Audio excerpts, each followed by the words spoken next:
I'm Matt Braunger. This might help. I am not a doctor. This might help. I'm not a professional. Let's have fun. This honestly is a good time. Honestly, I got no idea what I'm doing. What's going on? Who are you? I'm Matt Braunger.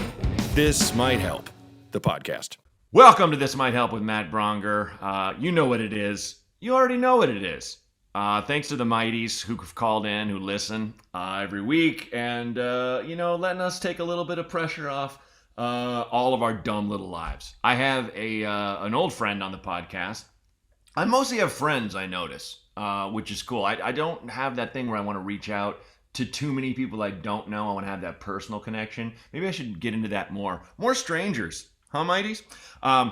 This guy, though, is a dude I party with, who is a neighbor, he's part of my Girl Dad Clique, hashtag Girl Dad Clique. Please welcome the hilarious comedian, Chris Garcia. What's up, dude? Hey, thanks, Matt. Thanks for having me. Sure. And for allowing me into your party dad, Girl Dad Clique. Chris and I had a night on Sunday. On Sunday, 2 nights ago. It was the premiere of Billions. It was last night. Ugh. So last night. Yeah, yesterday I was hurting for sure. I was hurting. We drank some mezcal and then we drank all the wine with our wives, watching Billions and playing a drinking game during Billions. Don't play drinking games with wine. I think is the rule of thumb. It's just a bad call. Definitely in your 40s or with mezcal. Yeah. I don't regret it, but lesson learned. But it was what I'm looking forward to a sober week, man. I'm just running material. I got a set tonight. I got shows this weekend. I'm just like, I got to work on this hour, blah, blah, blah. How have you been, man? What are you up to? Good. Busy. Doing stand up, writing a bunch of stuff. Doing good. It's funny to do this podcast right this week because my therapist of 11 years retired last week. Whoa. And so I am a free agent. I am living free in the wind without a bat signal to send right now to my cranky old therapist Dino in San Francisco, who I started zooming with again during the pandemic. And so I feel kind of extra unqualified now, Sure. but I don't know. I'm very excited. It's good though. I mean, it's the point of if I can never have someone on here who's just like, oh yeah, no, I'm a licensed psychotherapist. Like that person can't be on the show. They can't. It would just be no fun. So are you relieved to be free, or are you scared, or are you both? I feel like I would be both. If my guy was like, look, I'm giving it up, I'd be like, okay, and I wouldn't get a new one for probably a while, which probably isn't unhealthy. But there's a part of me, when you said that, I was like, oh, part of me is kind of jealous because it's work, it's just fucking work. It is work, but I feel both. I kind of feel like I graduated in this naive way. I'm like, wow, I went, and I really worked on myself. It's the only therapist I've ever seen. I felt like he's so uniquely qualified. He wasn't like a therapist that just listens and like chimes in every once in a while. He would interrupt. He was like kind of a hater, not a hater, but a bully. So I'd be in the middle of the story. He'd be like, oh God, again, listen to yourself. He's like this old school New Yorker from Brooklyn. And he's very tiny. He's like 5 feet tall, but he's got this like swagger to him. He goes, oh, Chris, why don't we just record what you're saying this week? And then I'll just play it back next week. We'll save each other time. You won't even have to come in. Just mail me a check for $100 and we'll call it even. How about that? I'm like, whoa, I am doing it again, aren't I? He's like, yeah, you really are. And he'll go, I'll say something and he'll go, so what? And he's like, and I'm like, oh, you're right. But I'm like, oh, you're right. That really shouldn't matter. Why am I even coming up with that? So he was kind of like a bully, and I kind of needed that. Like, I don't really, it was more like a tough love.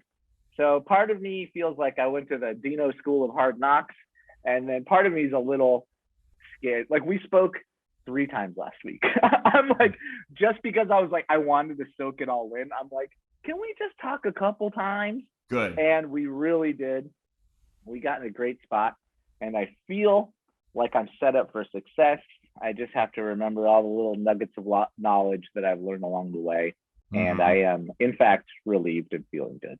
Yeah. That's good. I had to let go of my first, was she my first therapist as an adult, I think? My first steady, because I felt she was too supportive. It was like there was kind of like, well, why don't you look, maybe, I tend to be kind of a selfish person and tend to be, I was way too picky with like someone I was going to be in a relationship with kind of thing. And she's just like, well, maybe no one is good enough. Like what? And I mean, she meant by that thus far, but I was kind of like, yeah, but I'm fine. I'm pushing 40. Like can we lock this down a little bit? Like help. You've got to be a little bit more critical. You're definitely, I remember I had a guitar teacher when I was a kid that he didn't want me to learn songs because it was just wanted to kind of like explore like genres and things. And I'm just like, I'm getting so fucking bored. Can you just teach me Smoke on the Water? Like something, I think that piano classic, Smoke on the Water. You gotta have, like, I want someone just to like sometimes go, no, you're a fucking idiot. Stop. Yeah. You need that. I think I'd rather have the dick than the person that just allows you to just explore. And I don't like to say no. That's my thing. Like, oh no, please say no, please. I mean, are your parents like that? Are your parents too nice and supportive?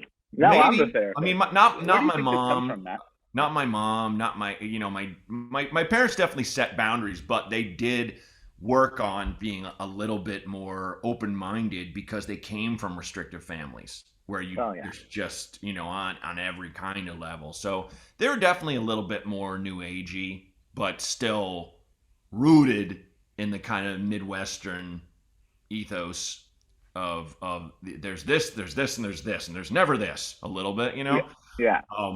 But yeah, I think part of it might have come from that. It's also, I think, just being an only child. You always get all the attention, and that's something we're working on with our kid a little bit. Where I love the fact that she can play by herself and just can be on her own. This morning, for some reason, she just would not be put down and just needed just constant love and attention and stuff. But it's like, if it was always like that, I would be like a little bit freaked out. But like, how is Sunny doing? How is your little one? She's good. She's I feel like we lucked out with a very chill baby who I'm kind of an only child. My sister's 12 years older than me and moved out of the house when I was 8. And so I feel like from then on, I was kind of an only, from around 8, I was like kind of an only child.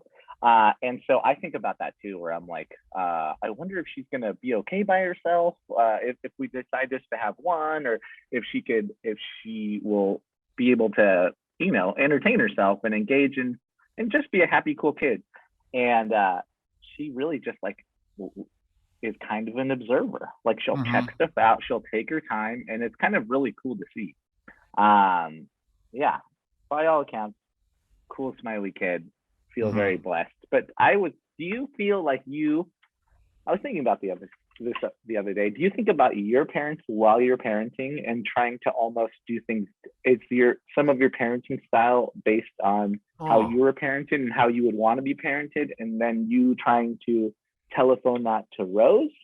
Not consciously. It honestly never really crosses my mind that I can remember, because I feel like I'm flying so blind. I feel like it's, I try to be as supportive and guarding as I can and loving, but it's kind of like I have to remind myself, like, oh no, keep talking to her, because you have to keep talking to the baby and keep them kind of, like interested and we kind of check each other along the way.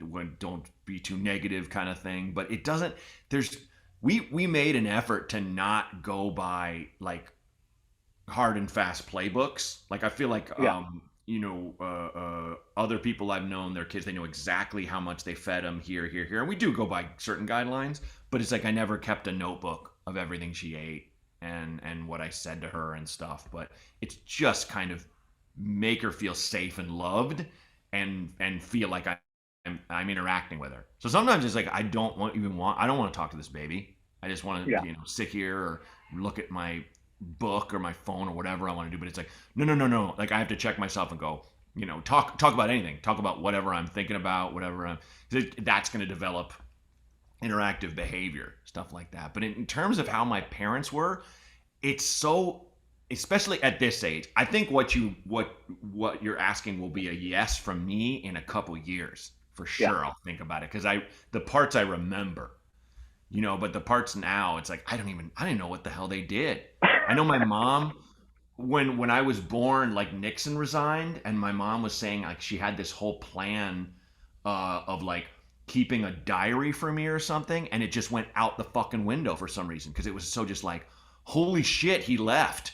It was this whole thing of like, Yeah. wait, I don't know if it took up all their consciousness or something, but it was just like, there's like, man. And my mom's like, I don't know what happened. I just forgot about it. I just, like, I don't care. I don't know if we made a baby book for Rose, and it's nice, and it documents all the first 12 months of her life. She just turned 1. But I think it's only interesting because we took a trip across the country and she was born during a pandemic. So that's like something when she's older, she'll be like, oh, it was a really crazy time back then. It wasn't just some random year. You know what I mean? I don't want my baby book to be about Nixon. I don't Or Trump. It's so interesting that you both have Nixon and Trump happening. No, yeah. There's a mention of us being in God, where were we? We were somewhere in the South when they called the election. We were in New Orleans, and so there's a picture of us like having lunch together. So it's like, but we don't say who won. We don't say nothing. It was just like it was a crazy day. Yeah. Mom and Dad had champagne at lunch, so you can guess we were probably happy about who won. It was a good day. Awesome. Well, I'll tell you from my vantage point, it's that you seem like very natural parents, and you're like a very natural dad. Where seeing you with Rose, you always like, it's not, you guys aren't helicoptering, but you're also not raising like a feral child. It just seems very like you guys are with her and you're like respect her and you're watching her try things. It was very cool to see her stand up, like watching her interact in your house and like going up steps. And some parents would be like, oh my gosh, is she gonna fall? But you were observing, watching her, but also letting her go up. I don't know. It's really cool. You guys are Thanks, great. man. No, I mean, you guys, I always see you guys as great parents too. And in that same kind of, not helicoptering, but being careful, but kind of, you have the same seat of the pants thing that we have, where it's just like, well, just got to realize every moment's different, and I'm not going to lose my mind. Yeah, because it's so easy to. Yeah, if you think about it too much, it's you can't count on shit. It's horrifying, but that's why you just don't focus on that. Yeah, it's so funny. Yeah, you just have to be as chill as possible, I think, because that rubs off on the kid. If you're just like anxious and hovering all the time. Sometimes I think about, I was like, oh, I could see my mom being a hoverer. Like if I were to guess, I feel like she would be scared for me to break something or have something fall on me or something. And I have not carried it on into my adult years. Like I'm not very anxious in that way, or like neurotic and stuff. But I do think about how my parents, or at least, I feel like they, as immigrants, were very like, okay, American dream, it's all on you, little buddy. And so, and I'm like, they were so focused on me, like going to a good school, getting good grades, like being like the new hope for the family. Like sometimes I feel like my parents left Cuba like I'm the Superman baby that left Krypton and just like came to save the world or something. Like, and so I don't want to pass that on to Sonny, but then I catch myself when I was watching the Olympics. Val's very tall. Val's basically 6'3", my wife. And so Sonny's already in the 100th percentile for height. And Right. I was watching the Olympics like fucking Tiger Woods' dad. I was like, is she gonna Mhm. play volleyball? Is she gonna play water polo? How is she gonna pay for Stanford? And then I was like, no, don't do it. Don't fall for that trap. And just let her. And in my head, I'm like, oh man, it would be so cool if she was like a left-handed lesbian computer coder or something. Like I'm very specific. I was like, okay, lesbian, that's very cool. She doesn't have to deal with guys, left-handed like her dad, and then solid Mhm. employment, and then make a good living. And then I'm like, oh, she could do whatever. Yeah. Don't go down this Well, route. but it crosses your mind. I mean, the immigrant thing. It's like, yeah, that's so many people I know. They had the weight of their descendants on their shoulders, not just their parents. But like you're the one. Oh, no pressure there. I never had Yeah. that. You know, even as an only child. But and also you think about how these you mentioned left-handed lesbian computer programs, like so cool, but also like something that everyone's rooting for. Like I remember Brad Williams. He's a comedian. He's a little person, and he had a bit at this comedy store about him and his wife had a kid, and she is Asian, I believe, and the point is she's not white, and when they did the pregnancy test and found out the kid would be a little person, he was like, yes, she's getting into any college she wants. Like that thing where it's just you just look at everything so differently that way, and it's like it's important just to laugh at it because it's just like you don't care. It's your kid. You're gonna love them no matter what. No matter how much of a fuck up this kid is, you're never gonna stop loving them, and you're pushing for the best and hoping for the best. But you know, I think it's important to strike that balance between putting just enough pressure on, not too much, and not none. Now Yeah, true. you don't Not want the none. fuck up kid. Don't get me wrong, people listening. I'm sure there's someone listening that's just like, I got a 35-year-old kid that never did shit, and might have smoked weed every day, and I barely love him. Like, okay, fine, fair, whatever. But it's I don't know. I don't think you and I are focused on that level at all yet. Where it's like, let's just get this kid to start talking, and maybe then we'll get Yeah. into. It's like they'll learn to learn. So Yeah, totally. and they are learning to learn.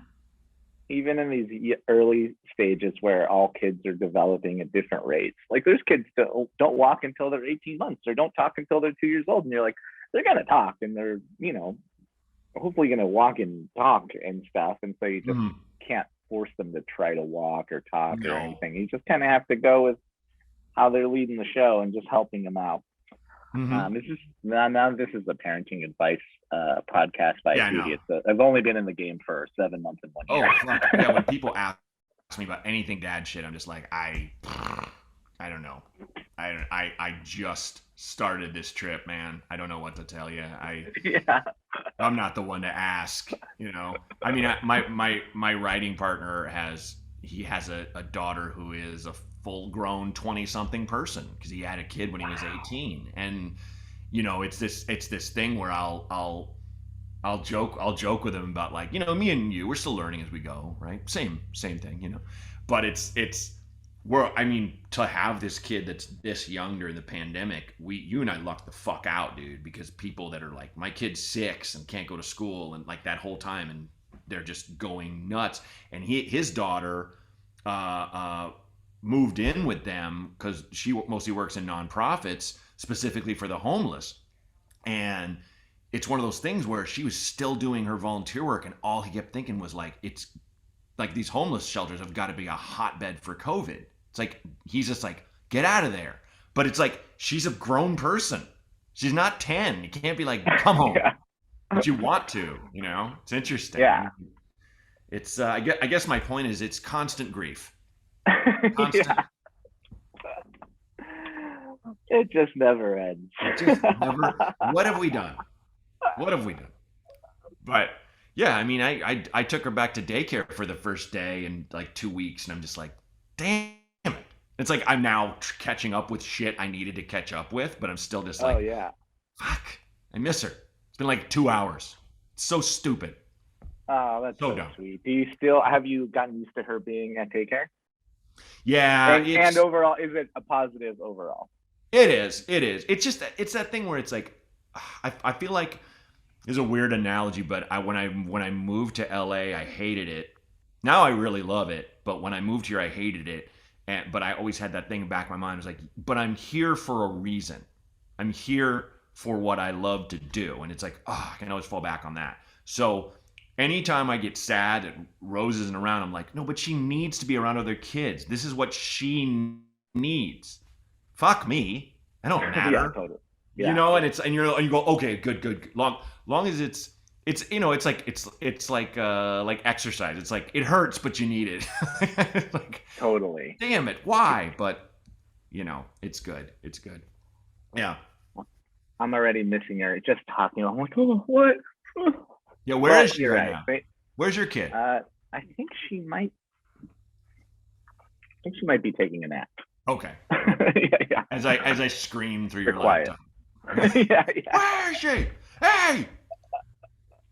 Did you have psycho parents around you when you were a kid? I was thinking about that. Like not psycho, but just like people whose friends' dads or parents who you're like, I can't believe you guys are parents.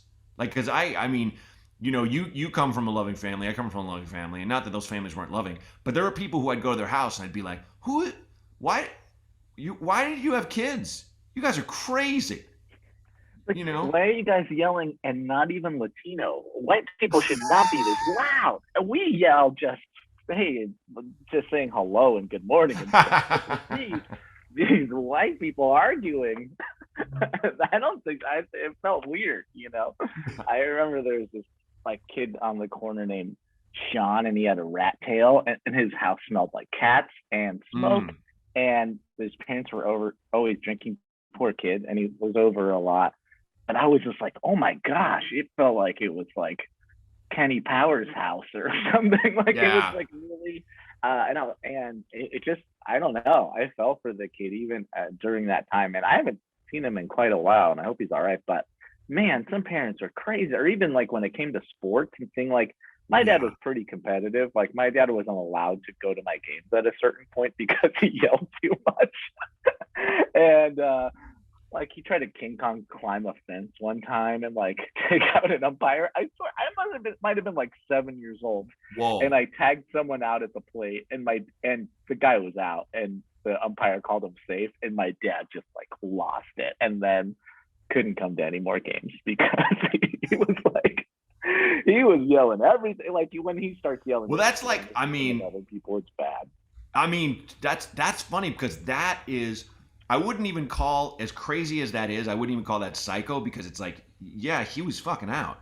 And I remember like Rob Lowe got tossed out of his kid's high school game or something. Like they kicked him out. And I mean, I only knew that because I follow him on Twitter, and he's like, kicked out for the right reasons. That umpire was blind as shit or whatever. You're that ref, and I was like, whoa, like, how crazy, how crazy would you feel? It's like you work at a high school, you're just a teacher, and you also ref games. You're like, Rob Lowe, you're out here.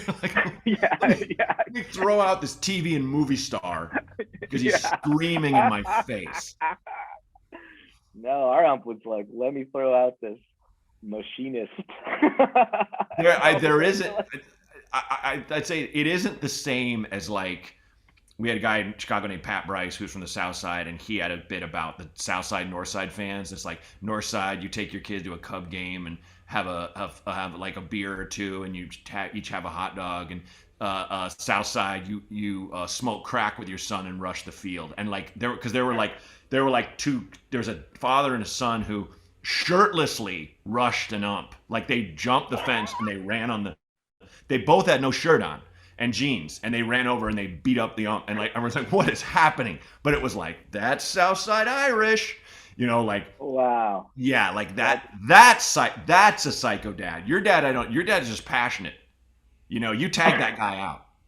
Yeah, I mean, no shirt and jeans. That's the official outfit of. That's the scariest man. If like a guy tries to fight you and he's got no shirt on and jeans, you're like, fuck, and he's like in. he probably doesn't look like Swayze in Roadhouse. Probably not in No, Big Game. no. And you're just like, dude, this guy has nothing to lose. I can't. All I can do is run. I will. Oh yeah. Even though I win this fight, I will lose this fight. This is not. Yeah, there's no winning. This There's is not no good. winning. Not good. Why Well, is the cops theme song playing? This is crazy. dude, that buzz. What you won't just playing like in the air, like shit. You're like, we both got to run. Okay, so you ready for these calls? From Yeah, what I understand, we have 3 calls, maybe 4. So we'll see. Awesome. So if you're ready to go, then I'll and as you might or might not know, I don't know what they are. I haven't heard any of them. Only Renee, the producer, he's the only one with the key to the vault when these people call in. So, and I want to say thanks for people who called in today. As we record this, it's Tuesday. Anytime it is post a weekend holiday, calls dry up because everyone's just like, I don't want to do shit, which I get it. So, but thank you for getting us to our minimum 3. Oh, I just got the thing from Renee. We got 4. All right, sweet. Nice. Well, let's roll the first one. Hey, Matt. This is Billy. Just calling to ask a question of you. You seem to be a pretty successful gentleman and pretty smart, so maybe you have some info about NFTs. All my friends are talking about investing in NFTs and just buying Ethereum and all these other things. And I guess I don't want to be the guy that's left out while all my friends get rich on this weird new fad or whatever, but I also don't want to be the douchebag who, loses thousands of dollars on it. So what are your thoughts? Do you have any NFTs or Bitcoin, or are you a crypto guy? Just curious to hear your thoughts. Thanks. Okay. I like how he threw in crypto and Bitcoin right at the end. Like, like, look. First off, we don't Google shit on this show, so I'm not gonna check my mental files. But off the top of my head, what I do know is NFTs are remarkably wasteful because you have to burn through I don't know how many hard drives to make one. So it's just like you're just filling up a landfill to make these things. That said, it is a really hot market, and for a few weeks there were people making a ton of money off these things. In fact, Kyle and I had Hey Girl, this call-in show we did over the pandemic, and our producer was like, hey, I can probably get someone to make us an NFT if you want to do that and auction it off. And I was kind of like, I don't really know anything about that. And me and Kyle were kind of so waffly, we didn't even bother. But the big thing that jumps in my mind is the waste. But other than that, I don't know much. I don't know much about the market, if it's going to fall through or anything. And when I just don't understand it at all, I don't invest. That's my angle. Kind of the same thing. Bitcoin, I know a little bit more about. Look, if you can afford one of them, sure. What, there's 40,000 in existence, great. That one seems a little bit more solid as an investment. But that said, I think most of us are kind of on that fear scale of like, I don't want to be left out, but I don't want to get fucked either. But that's investing. So it just kind of comes down to how much gamble you got in you and how much you want to risk. That said, as long as you don't just put all your money on black in this situation, I think you're fine. If you want to dabble. If you don't at all, that's fine too. That's my opinion. Chris, what do you think? Well, investing it does not come naturally to me, or I just didn't grow up with this idea. My inheritance from my grandpa came from it was money that was inside of a Pringles can. So I got like a greasy $200 after my grandpa died. So I am not, and I still have not taken it on myself to learn about any investment things. I know that it's not even clear to me what an NFT is. I know it stands for non-fungible something, and I don't even know what that means. So I would not invest in it because I don't know anything about it. But like, what is it? Is it like, 'cause I've seen like pieces of art, but I did not know it took like so many hard drives to save one. Like what what are they? Can you explain it to me? I'm gonna fuck it up. But from what I understand, it's basically like it's basically like a 3D piece of visual art that exists, Okay. and that cannot be changed, and is basically an encrypted image in a sense. From what I understand, this is totally like off the top of my head for one, because I remember when MF Doom died, they put up all these NFTs they'd made of like the mask, and I was looking, and they're really beautiful and they're really cool. But it's, and you can look at them from different angles and things like that, and you bid on them, and the bids were insane. Like the amount of money some of these things are going for is crazy. I think that's why it became such a booming market, because art is one of those things that it can go for this or it can go for this. I remember seeing like when I was a kid, what's his name? Andrew Lloyd Webber, who wrote Cats and Phantom of the Opera and everything. I remember he bought a painting for like 17 million or something. And I remember as a kid being like, one painting? How do you have that much to buy to add painting? And that's not all of your afford. How much fucking money does this guy? Yeah. So it's wild. I mean, because it's art. I think that's why it can rocket. It can be nothing, or it can be just more money than you can imagine. And that's where the boom came from. I just don't know if it's just like the Beanie Babies all over again, or I have a bunch of baseball cards that I think during the pandemic, baseball cards went up in value again. Yeah. But I grew up with baseball cards, and I had some really cool cards that my dad and I collected. Like we have every Dodger championship team. We have like all the players. I mean, way back even to the 50s or whatever. And so we'll have like a Sandy Koufax and a Drysdale and all these great Dodgers, Jackie Robinson, and even TV Reese, like these old Snyder, all these. I can name more Dodgers. No, but and now they're going up in value. I'm like, ooh, maybe it's time to check in and see what they're worth, because I remember they took a huge dip, but now they're kind of back. So I'm gonna look into that, but I don't know. I investing, I have a 401k and all this stuff, but when it comes to that, I'm just still my idiot 401k comedian.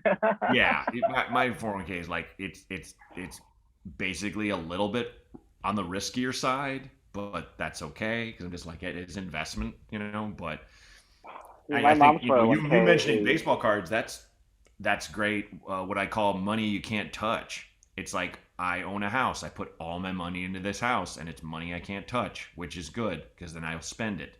Yeah, that's true. With the card, that's just value. That's like a gold brick that's like in your safety deposit box or wherever you keep it. And it's, like the guy in Sopranos said, buy real estate. God ain't making no more. But it's the same thing with those baseball cards. Exact same thing. Yeah. There's, you have a Jackie Robinson card. Jesus Christ, how will that not go up in value? I know. It's weird that it did take a dip a long time ago, but now I don't know. I'm gonna look into it. It could be good. Yeah, do it. And I would, last thing to the caller, I would say look into other like non in the headlines opportunities to invest, and talk to an expert, because it's kind of it's a marathon, not a sprint. Of course. But, yeah. So anyway. But I understand the impulse to want to get in. For sure. You don't want to be left out. All right. Caller number 2. Hey, Matt. Longtime fan here. I understand that you're a homeowner, and my wife and I have been looking to buy a home in Southern California, but it's really expensive. And I was just wondering if you think that the market will crash anytime soon, so that I can afford to actually purchase a home. All right. Appreciate the advice. Thanks. Where did he say he's looking? Southern California. Southern California. It's tough, and it's kind of the toughest here, because people keep coming here. A lot of people left, and a lot of the real estate people were like, so what? Keep the prices the way they are. I don't feel like Southern California is bleeding residents like news organizations said. It's just like, according to most, it's like, everyone's moving to Texas. And it's like, some people are. It just, all that happened was the amount of people that come here on a daily basis dipped a little. I don't know if it'll break. Hopefully it'll ease up. I mean, the problem with the whole real estate market needs to just kind of just get upended, because we have people that are building high rises and just putting all their money. I mean, we mentioned before about money you can't touch. That's how people launder money now. They just build. They just build these buildings that will not go down in value and just keep all their money in that. And as long as that happens, and the streets are lined with homeless tents, that rate will not go down. My advice to you is don't wait. Look for something in an area that is maybe not your ideal, but just to own anything is good, because then you have that, and that will go up in value, and your money will go up. So just talk to your wife about being like, well, what if we lived, maybe a little bit outside or over here, just look for I don't know, viable options, because I don't see how it could just burst and everything goes to the rate it should be. I mean, I think rates for real estate are fucking obscene. I would change them if I could, but I don't want to give you advice to be like, yeah, totally, things will be great, it'll work out. What do you think, Chris? Well, first of all, I think it's very funny that there's like everyone's moving to Texas, and then Texas all of a sudden is like, you sure about that? Right. No. You might want to skedaddle back to California. All these medieval, archaic, women-hating, people of color-hating laws passed. Yeah. What bastards. But my wife and I are in the same boat where we've been looking for a house for some time.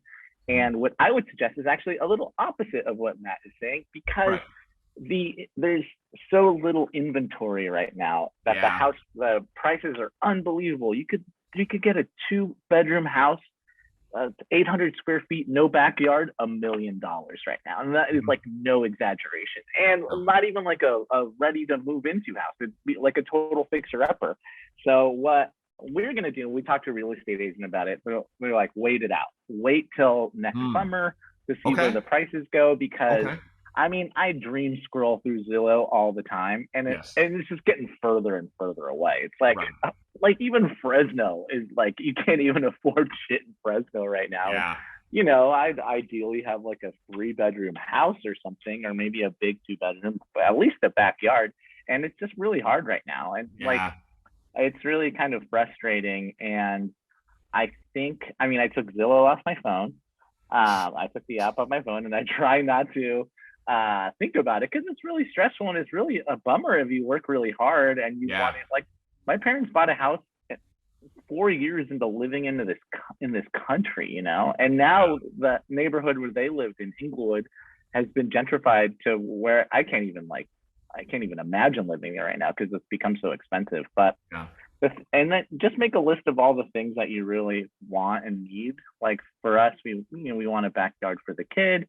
We love to be in a good school district, because that's like the most important thing to me, is like for her to get a good education. Because sometimes you'll have to move out to a neighborhood that's like far away, and the schools suck, and so there's a trade-off there. So I don't know. I've been looking in all the spots where people tend to look in that live on the east side, like Highland Park and Altadena is where a lot of people are looking, Eagle Rock, stuff like that.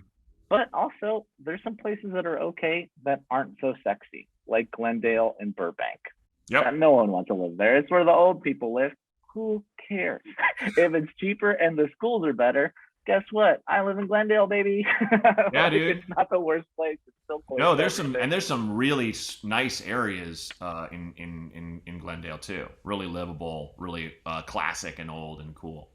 So I would just say right now there's so little inventory that you might want to wait it out. Maybe I'm wrong, but since there's so little inventory, there's no choice but for it makes sense that they're expensive. So you just have to wait till there's more inventory and it becomes a buyer's market again. And I think you should go with Chris's advice, because Chris has boots on the ground for sure. And I will say the little trick that I will share that my wife, we only got this house because it came on the market right around Christmas.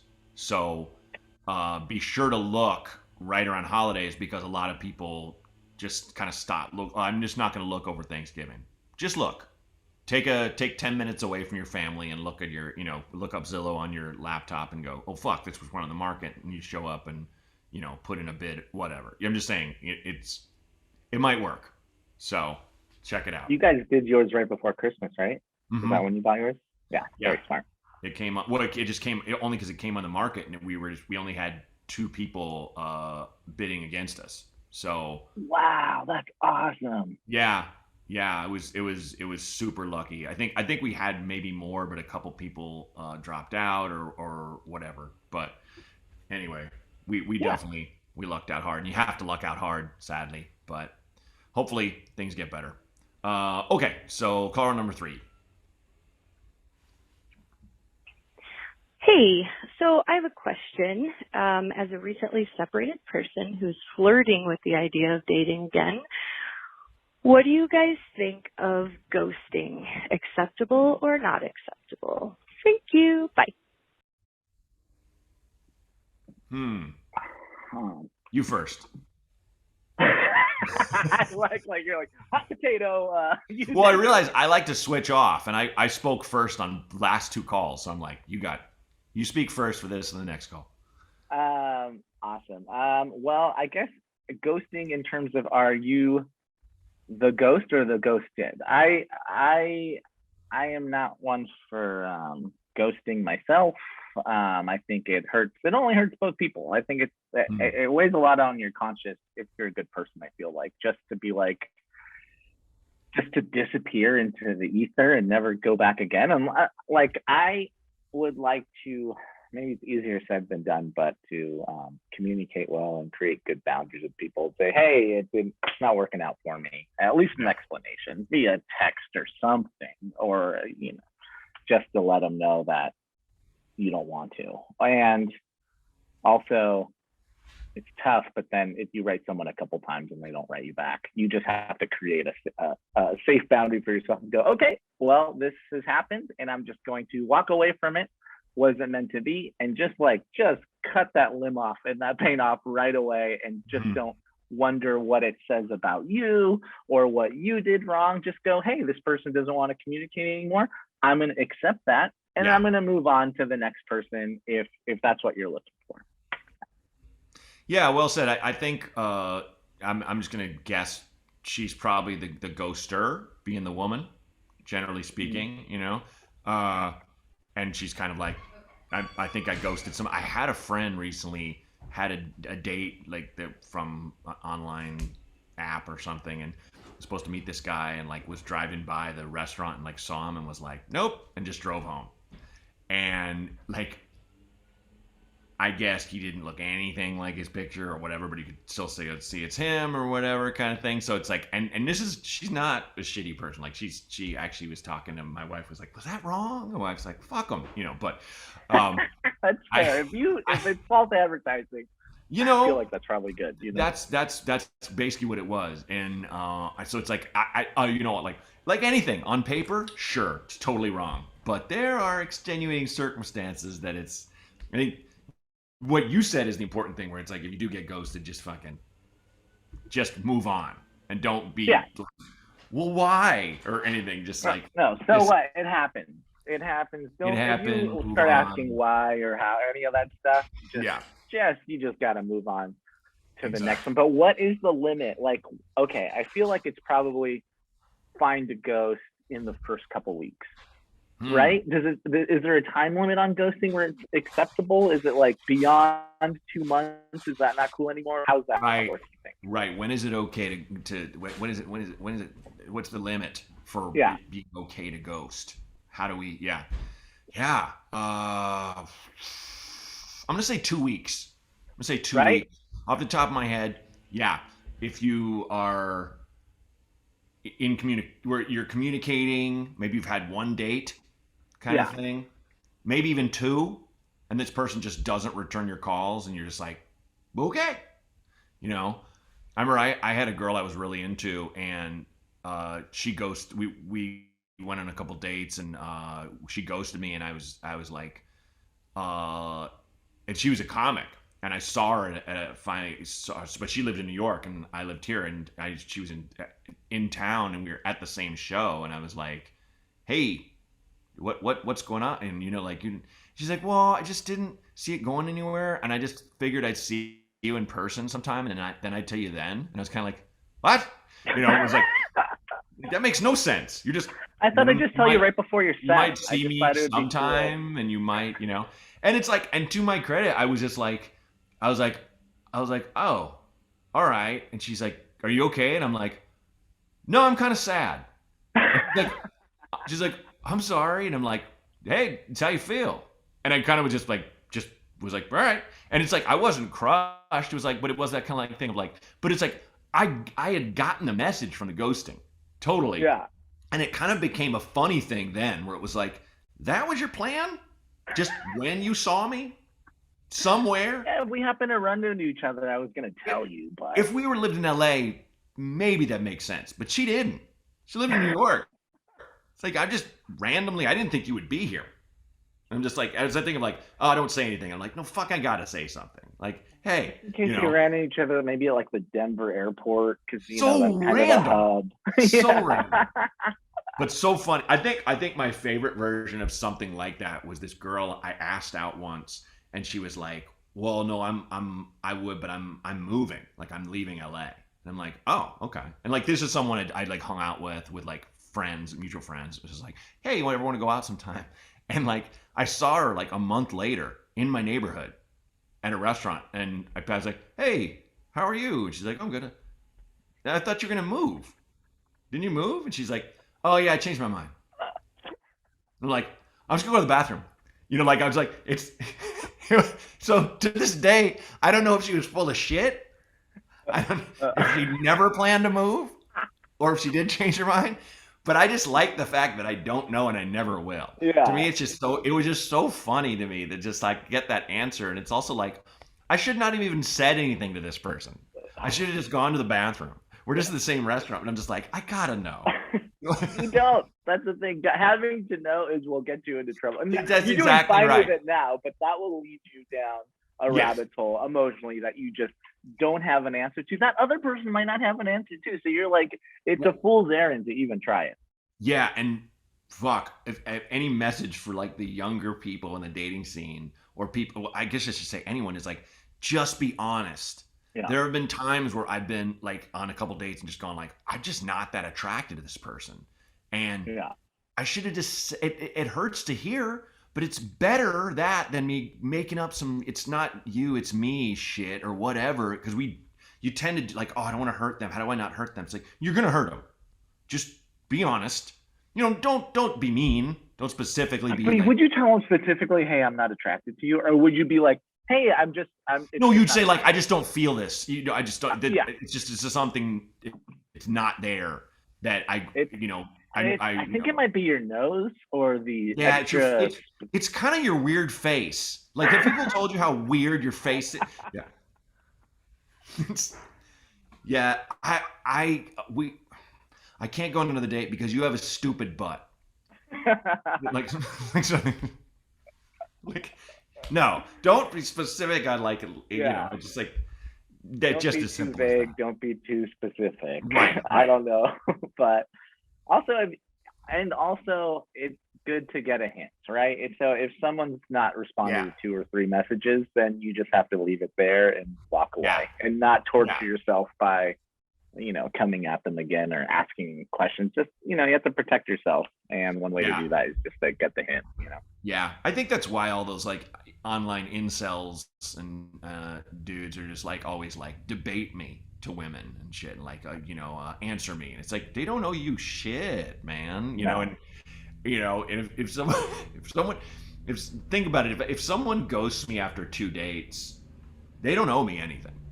Nothing. Even if I bought every, drink, both dates or what, it's like, no, there's no one.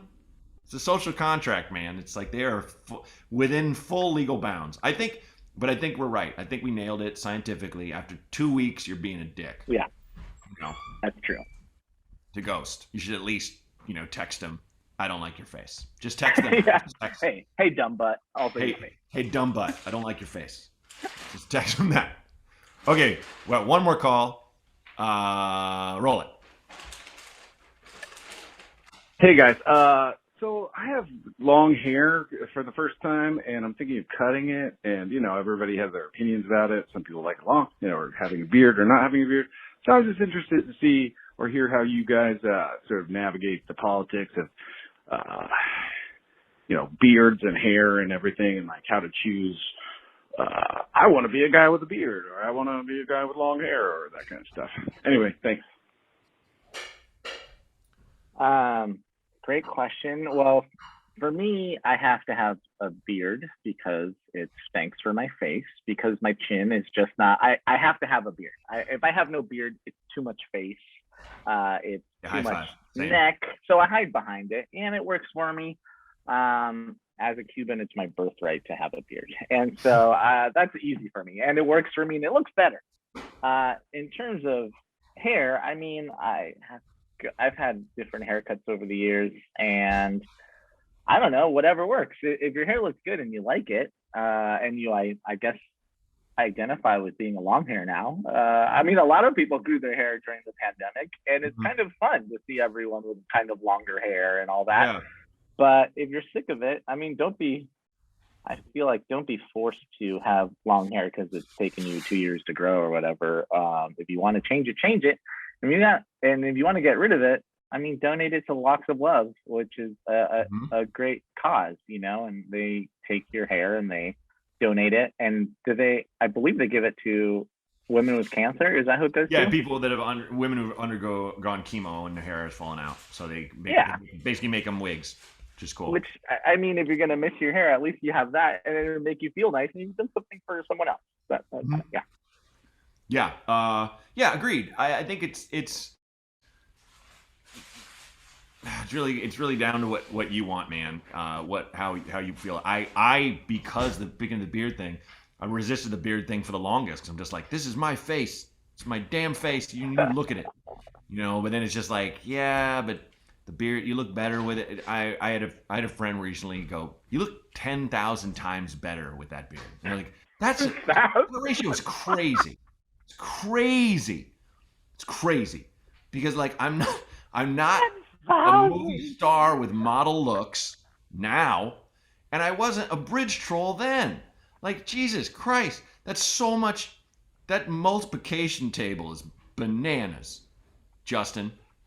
But I do think I look better, and I'm it doesn't bother me anymore. I'm used to it. I don't even really think about it as much, and I live in fear now of booking a role, because anytime I do an audition, they're like, will you shave your beard? And I say, yeah, if we want, kind of thing, for the role. I live in fear of they want to do that. I come home without a beard, and my kid runs away from me, because that's happened to a lot of people. Yeah.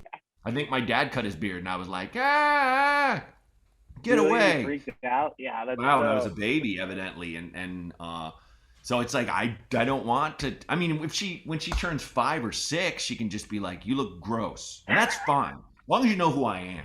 That's all I care about. Grosser. Wow, that's a big number for a 6-year-old. But it's just, yeah. So it comes down to what you want, and don't worry about it's really what makes you happy with yourself. Not what people are like, oh, don't, everyone's got long hair because of the pandemic, whatever. Who cares? Just do your own thing. Have you ever had long hair? Yeah, I had hair to my shoulders and past. What? Yeah, the pictures, my wife loves them, because I also was fat and had a goatee, and I looked like the roadie for Soundgarden or something, who ate the craft service sandwiches after they left. Who ate all the sandwiches? I just had this period where, because I had big hair in college, I had a big head of curly hair, and then when I moved to Chicago as a waiter, I just kind of stopped cutting it, and I would pull it in a ponytail to wait tables, and like, whoa, ponytail, yeah, the ponytail years? It looked awful. Awful. My parents hated it. My dad made me go to a barber who cut it to like a normal-ish length and stuff, and I remember when I cut it back to where it was just a poof, which I had for like a long time, into my 30s. Then it was like, oh yeah, this is what your hair should be. It should be this, because long hair just like, it's annoying. It gets in your face. I remember going to, because I get out of the shower and dry my hair. I never would used to blow dry it. I just dry it with a towel, so it's basically still wet. And then I went and waited for the bus in the frigid Chicago winter, and I get to work and I'd have like a frozen lion's mane of hair. Fuck, what are you doing? You're gonna get hypothermia. So it takes. I mean, not to be like, I don't know how women do it, but it's just, I think because they grow up with longer hair than us, they're used to the management, to the weight, to all that stuff. But long hair is a commitment. It's a serious commitment. I mean, it's like just the maintaining of it. I just like having short hair, and also as my hair started thinning, I just, when you have long hair, there's no hiding that the thin areas. So it just looks like you have long hair and this bald spot. Yeah, it's not good. It's just weird, to have a Wayne grow from Heat. I remember Kyle Kinane grew a Wayne grow once, and we were all like, "You gotta cut that shit. You look insane." I can't even imagine. It looked like when a kid cuts a doll's hair. I mean, it kind of looks like well, it's like bald on top and long, and then like a ponytail in the back, and it's like, phew.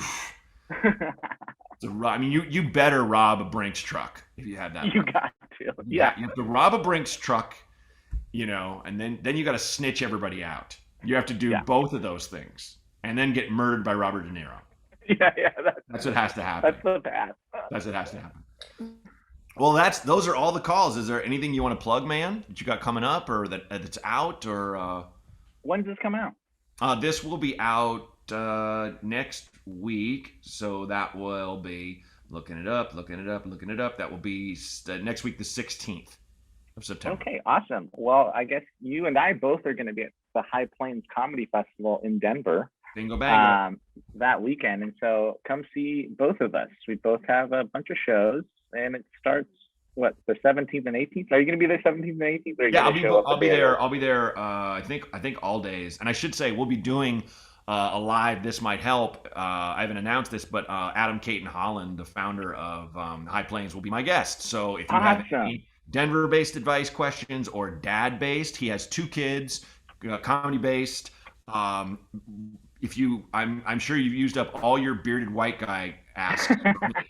You want to ask Adam about IPAs or the band Fish or Guster, anything like that, just call 323-763-0228. We need calls. We need calls for High Plains, 323-763-0228. And we're also doing a live one at Moon Tower the week after that. So I don't know who I have yet. We're going through people, but anywho's, bottom line, go see Chris and me at High Plains. That'll be awesome. Thanks, Steve. This is always so fun. You were a blast. I think we got a lot into parenting and our kids and therapy and stuff, and then just the ball started rolling with these calls, and that was it got so fun, man. This is so rad. So give my best to Val and Sonny, man, and I'll see you in the neighborhood.